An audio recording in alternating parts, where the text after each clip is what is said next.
आपस में बैर लाख कभी लाख आदमी मर जाते हैं, एक्सीडेंट में 1.5 लाख आदमी मर जाते हैं एक साल में। नो बताओ धर्म के लिए का आदमी मरे? अरे धर्म के लिए एक आदमी भी मरने के लिए तैयार नहीं, भाई धर्म का प्रचार क्या होगा? ये बेमौत तो 8-9 लाख आदमी मारे जाते हैं धर्म के लिए एक दिन। अगर इस देश में 100 आदमी भी मरने के लिए तैयार हो जाए ना धर्म के ऊपर, तुम्हारा बाल भी मक्का नहीं हो सकता। एक आदमी ने कुछ पैसे देने थे किसी के, मोबाइल नंबर मेरे दे दे भाई, बोला तेरे नहीं देता भाई। माँ क्यों? बोला तू नरम आदमी है, वो 2 दिन बेइज्जती करें, बोला उनके देने में। अब तुम ये हिसाब लगा के देखो, गवर्नमेंट जब धर्म के ऊपर बलिदान देने वाले हो जाएंगे ना, उनने की सुनेगी और किसी की नहीं सुनेगी। मुसलमानों के ऊपर तुम ये देखो, हिंदुओं की कितने कहीं रामायण नजर आ जा, कहीं वाल्मीकि या मनुस्मृति नजर आ है, कहीं को कुरान नजर आता देखा है। वध करते कि धर्म के बारे कम्युनिस्ट देख ले, हिंदुओं की कुरीतियों पर कितने बुरे डाल पीछे पड़े हुए हैं। क्या मुसलमानों की कुरीतियों पर, ईसाइयों की कुरीतियों पर कभी बोलते हैं? क्योंकि उनके मरने का डर लगता है। जब लोग तुम्हें मरने के लिए तैयार नहीं होगे तो धर्म की रक्षा नहीं होगी। मैं लोग 100 आदमी भी तैयार हो जाओ, अरे एक भी तो गोल मरता साल में। बोलिए भारत माता की। जब 100 आदमी भी मरने के लिए तैयार होने, मगर तुम्हारा कोई बाल माका नहीं कर सकता। मैं इसी के साथ अपना वचन को विराम देता हूँ। सबको नमस्ते।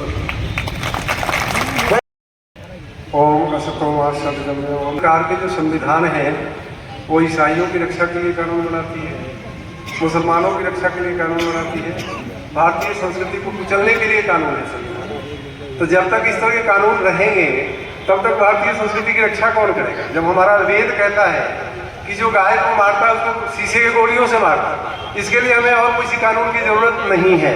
जो गो हत्या करता है उसको सीधे मारने का हमारा संविधान वेद है, हमारा संविधान मनुस्मृति है। जो आदेश देता है, भारत सरकार कहता है कि नहीं इस तरह के काम नहीं कर सकते, तो आप उस तरह के काम कर लोगे। तो जब तक इस तरह के कानून रहेंगे तब तक हमारे जितने भी कानून, अभी जैसे मुनि जी बोल के गए कि कोई भी उनके कुरान को नहीं जलाता, कोई भी बाइबल को नहीं जलाता, जिसको दिखाई देता है वही वेद को जलाने की बात करता है, वही हमारी मनुस्मृति को जलाने की बात करता है। तो क्यों करता है? कि हम सब कायर हैं या हमें अपने संस्कृति का बिल्कुल ज्ञान ही नहीं है। ना घर से लेकर के विद्यालय तक ऐसी शिक्षा दी जाती है। हम सबसे इस संविधान के लिए बड़े शौक करने लगते हैं कि भाई संविधान का उल्लंघन नहीं करना है, और उनको दिन दहाड़े इतने कुकर्म करने के बाद भी वो हिम्मत के साथ में काम लेता है कि जो उसका अल्लाह करता है उसका पालना करता है, जो उसका बाइबल कहता है उसकी पालना करता है। लेकिन हमारा जो वेद कहता है उसकी हम आज्ञा का पालन करते ही नहीं। अब चंद लोग मिल करके इस काम को कर रहे हैं, उनके साथ में भी हम खड़े नहीं होते।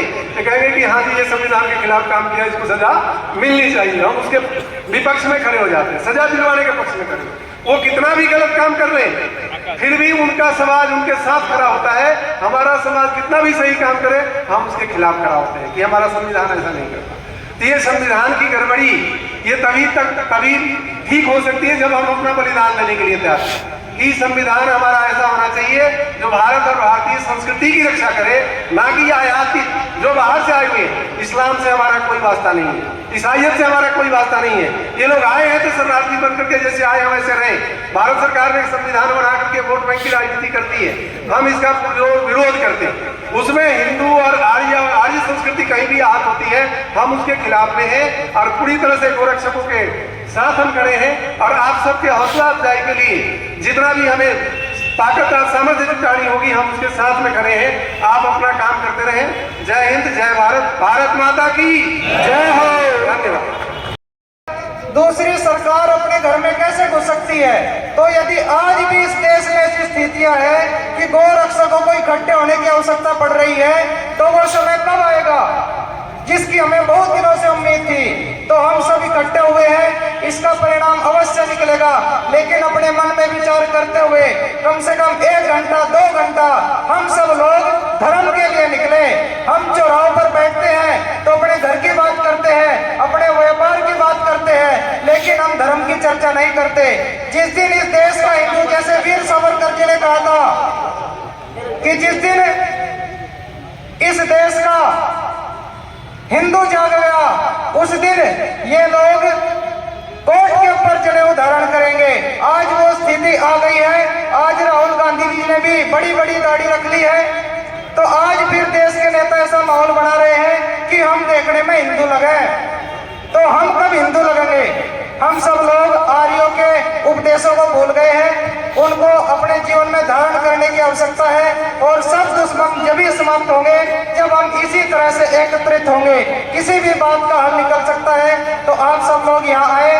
उस सबसे बड़ी इस पंचायत में युवा शक्ति बैठी है, इसको भी मैं बोलना चाहूंगा कि हम सब लोग ही इस समस्या का समाधान करने वाले हैं। हम सबको मरना होगा, मिटना होगा, तभी यह वतन बच सकता है, तभी यह भारत बच सकता है। तेरा वैभव अमर रहे माँ, हम दिन चार रहे ना रहे।